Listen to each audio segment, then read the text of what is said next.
In a dystopian future where feelings are illegal, apparently, the most efficient way to kill a group of terrorists is by spinning in a circle and doing jazz hands with a pair of Berettas. Or at least, that's what Equilibrium wants you to think. This movie is simultaneously an example of Hollywood taking way too many liberties with armed combat and an underrated gem. It's clearly drawing inspiration from Orwell's 1984 and Life Under the Nazi Regime. And although it's not as good at showing a fight under an oppressive regime as some other movies, it's still a watchable movie. We get to see Christian Bale's slow metamorphosis into Bruce Wayne.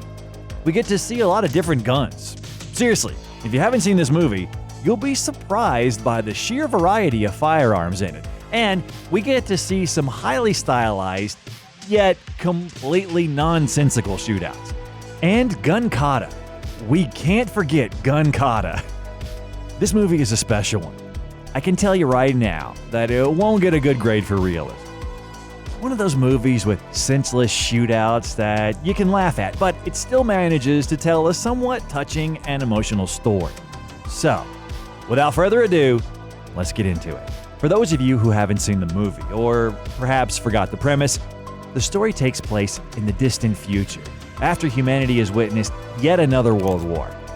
The fact that we started a third one is arguably the most realistic thing about this movie. To prevent a fourth one, which would result in ultimate destruction, the entire world decided to cut off human emotion entirely, as some high-command brainiacs deduced that human emotion fuels conflict. They're burning books, destroying all forms of art, and they're forcing everyone to take a drug that suppresses their emotions.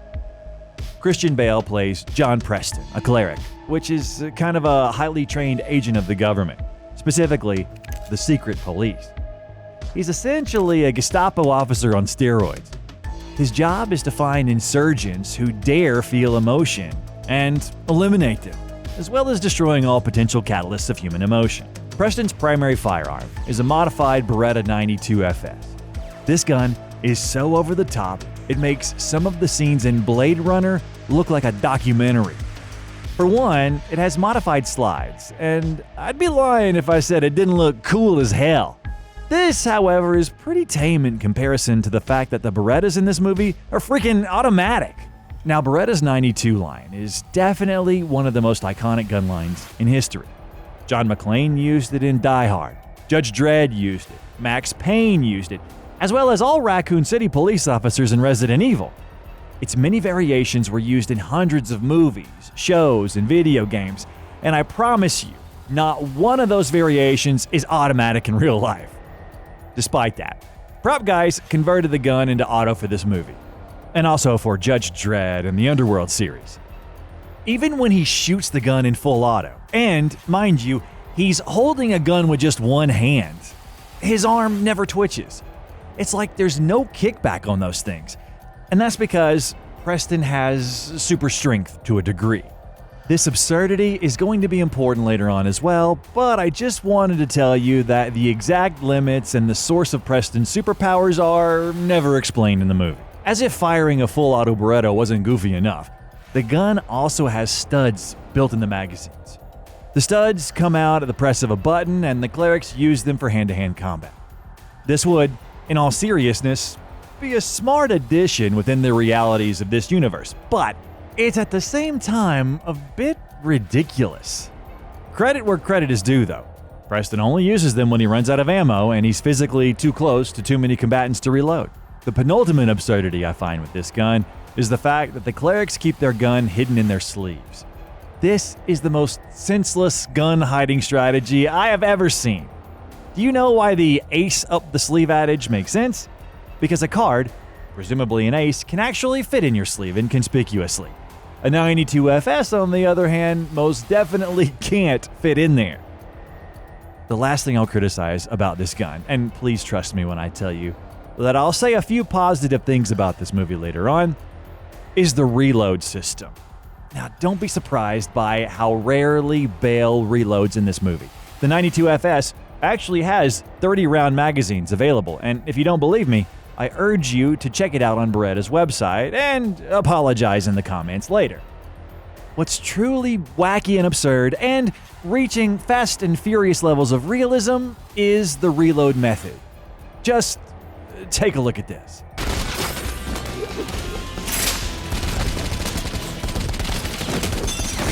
I am lost for words. I can't even tell you why this can't happen, because if you don't get it, no amount of explaining will help you get it. And as if that wasn't enough, he actually threw a pair of magazines on the ground before the shootout started because he's that good at gun kata that he knew the exact spot he'd run out of ammo. And that backflip? Peak. Absolutely peak nonsense. Clerics can also get their hands on a modified Heckler & Koch G36 whenever they feel the need to, as we see Brant do during a raid. The G36 would probably make the most popular assault rifles of the 21st century list with ease. The 5.56x45 NATO standard replaced the G3 in Germany, and it quickly gained popularity all across the world because of its reliability and adaptability. It's in use all over the world, with at least one country on each continent purchasing the assault rifle for their police and military. I think the reason they chose it for this movie is twofold. Firstly, the G36 looked fairly futuristic for a movie releasing in 2002. Secondly, it looks powerful and formidable in the hands of clerics, who, as we learn, go into combat head-on and without fear. I have a lot more to say about the G36, but we'll get to the tactical analysis later.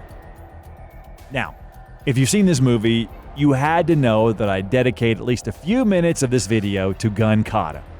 For those of you who have no idea what I'm talking about, Gun Kata is a made-up martial art that combines traditional hand-to-hand combat with firearms to turn you and your firearm into a single weapon. It teaches you how to hit people with your gun and how to shoot them with your hands. You know what? I'm just gonna let this guy explain it. The Gun Kata treats the gun as a total weapon, each fluid position representing a maximum kill zone, inflicting maximum damage on the maximum number of opponents, while keeping the defender clear of the statistically traditional trajectories of return fire. If you're smart enough to remember all the statistics, you can predict every move every single one of your opponents wants to pull. If you can easily see the future, you're always one step ahead, and there's no way you'll get shot. The question this had me posing is, does that mean that you have to be a genius to reach a black belt in Gun Kata? I mean, it's impossible for the average person to remember millions of combat outcomes, most of which are presented as a form of complex trigonometry. I'd even argue that people with eidetic memory would struggle memorizing that much data. If you need to be on the cognitive level of Isaac Newton and Bruce Wayne to master this fighting style, then it's not much of a fighting style, is it? And how do these stats even work? I don't need statistics to tell you that it doesn't matter if you're facing 1 or 20 combatants, they'll all be aiming for the center of your body mass, i.e. your chest. How the hell are statistics supposed to help me counter that? I don't need a research paper to know I have to take cover. But if you're getting shot at from different angles, Gun Kata's patterns help you predict the bullet's path, blah, blah, blah. No. Just no. That is not how combat works. If you find yourself in a narrow hallway with 12 heavily armed men waiting to open fire on you, no amount of predicting will prevent you from getting shot. Your physical fitness also needs to reach Bruce Wayne levels if you're going to apply this martial art effectively. Truth be told, at the time of casting, Christian Bale was the only actor in Hollywood checking both boxes. I know that there are probably thousands of fans who think that there's some logic to this, but there isn't. I'm sorry to break it to you, but the only reason Preston survives this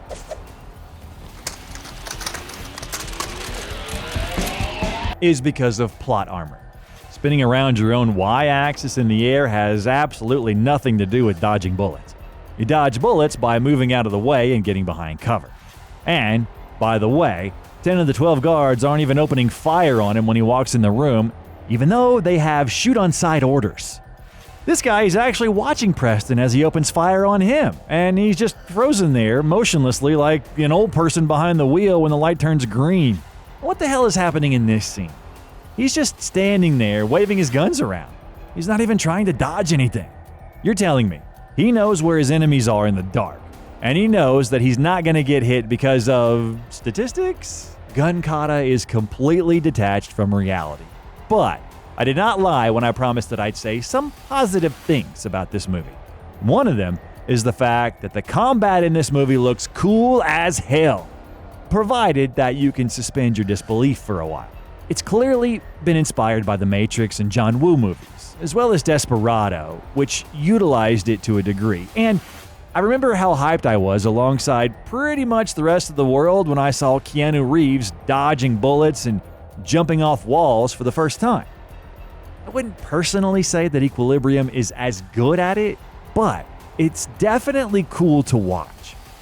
This scene of Preston fighting back half a dozen sweepers, that's what they're called, with basically no space at all, is sorta good. That, unfortunately, is the only positive thing Gun Kata can say about itself in this movie. The reason it was done much better in The Matrix, which is probably the golden standard for Gun Kata, is because we're told that Neo can literally bend reality. There is no spoon, remember? Equilibrium is still taking place in the real world. Gravity still exists. The Earth is a round sphere, and no man is fast enough to dodge bullets. Incredibly, Bale would take on the mantle of the Caped Crusader a few years later, but I honestly think that becoming Batman is more realistic than mastering this movie's version of Gun Kata. And I think that tells you everything you need to know about how badly implemented it is. I've never seen this movie before, and I had almost no knowledge of it. So, I had no idea what I was getting myself into when I started watching. Because of that, I was positively surprised by the breaching with shotguns in the beginning of the movie. I believe my exact reaction was, "Oh damn, that's actually pretty good. What the hell is that?" I was so happy there for a moment, you know? And then Christian Bale ruined it. Little did I know that this movie was generally tactically horrendous, and the roller coaster ride I was about to take would make me physically sick. I'm going to ignore Gun Kata in this section and focus only on firearms mishandling and tactical abhorrences. For one, what in God's name is that stack? I would stand like this if I wanted to get shot, and only then. They're stacking one next to another in a close huddle on a tight staircase while they're receiving fire from combatants that have the high ground. Secondly, where are these shots coming from? If you need to see that again, this is the wall a moment earlier. And this is that very same wall a moment later. The only way that second hole appears is if Brand is getting shot at from our left, which is right in front of it. I don't know who was in charge of the squibs on this production, but this was a very poorly placed squib. Immediately after breaking the laws of physics, this movie breaks the laws of firearms handling when Brandt does this. Nice grab, Clary. Nice grab? That's all you have to say for yourself after almost shooting me? Nice grab? This idiot has the HK-36G on automatic fire, and he fires a burst in the general direction of his partner. And the only thing he says is nice grab. One of the premier rules of gun handling is to never open fire if there's the possibility of hitting something you don't intend on hitting. Opening automatic fire on a target just a foot away from your partner is not just breaking that rule, it's taking a hammer to it and obliterating it into a bazillion pieces. If you've ever shot an automatic firearm, you know exactly how close Brandt was to accidentally killing Preston in this situation. Just moving his barrel half an inch to his right could have resulted with one of those rounds killing his partner. And I understand.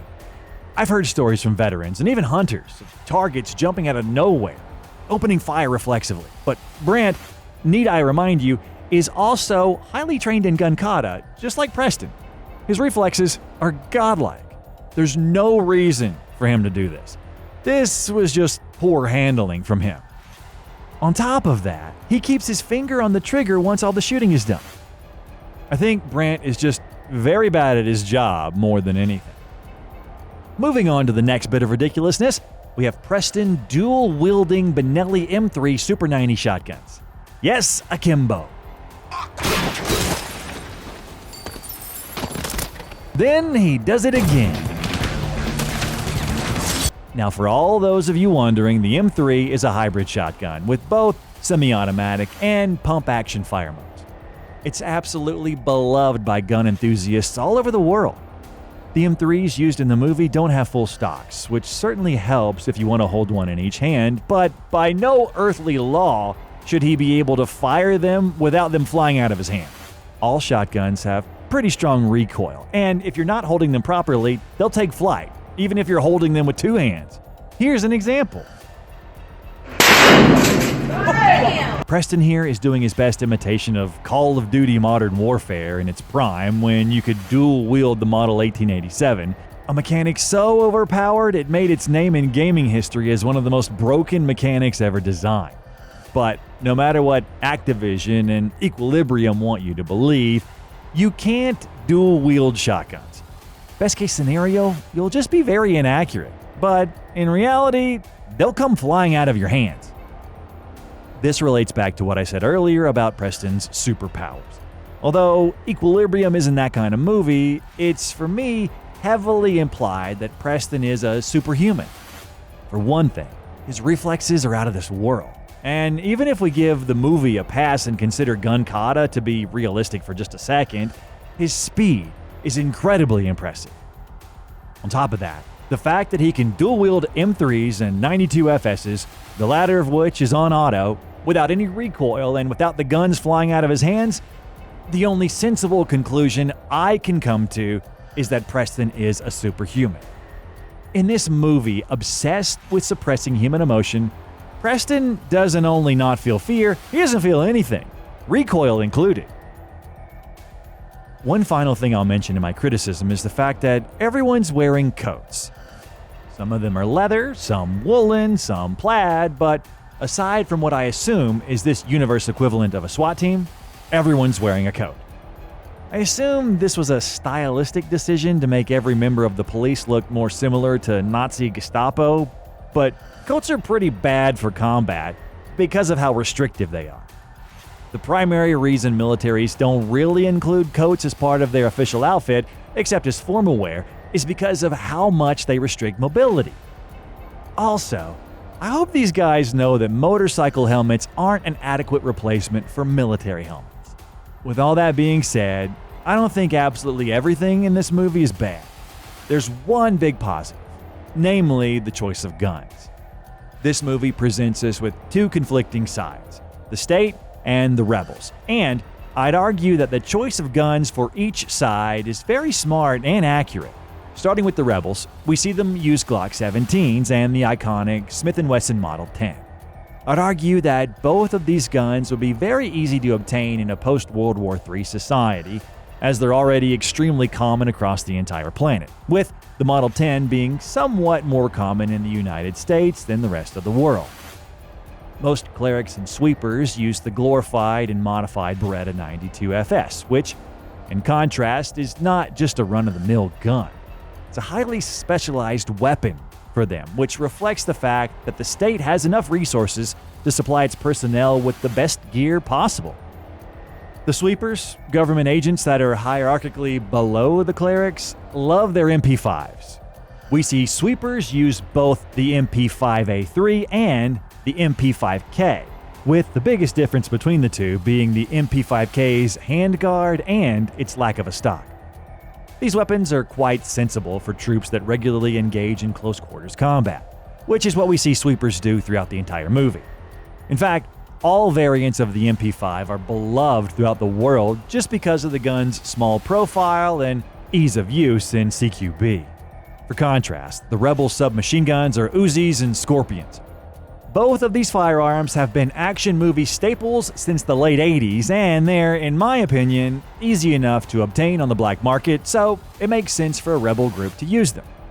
Another gun they use is the legendary Sten MK.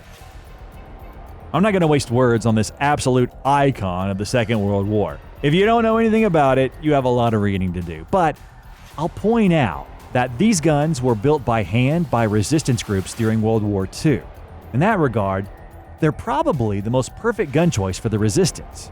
Shortly tracking back to the sweepers, I also spotted a Walther MPK. Now, this is a very odd choice for a submachine gun, but I appreciate it nonetheless because of how cool it is. If you haven't noticed purely from its design, this is a weapon from the 60s. And I'd describe it as the direct competitor of the MP5, as both guns were designed and produced roughly at the same time and the same place, West Germany.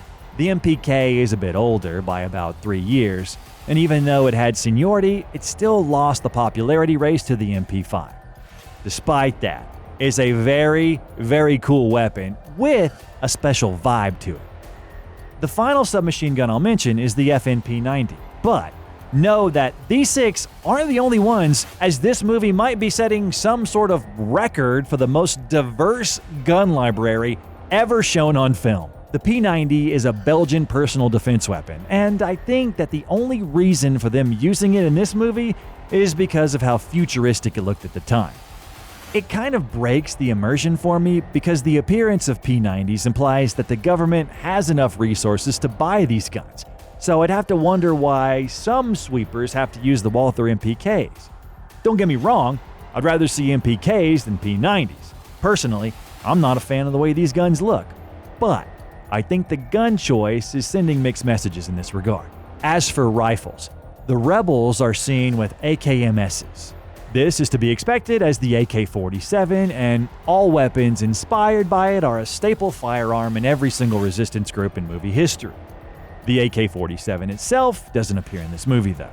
Aside from the G36, another common state weapon is the Beretta AR-70-223, which strikes me as odd just because we don't often see this gun in movies. In real life, it's the standard issue service rifle of the Italian Armed Forces, and it served their special forces back in the 70s.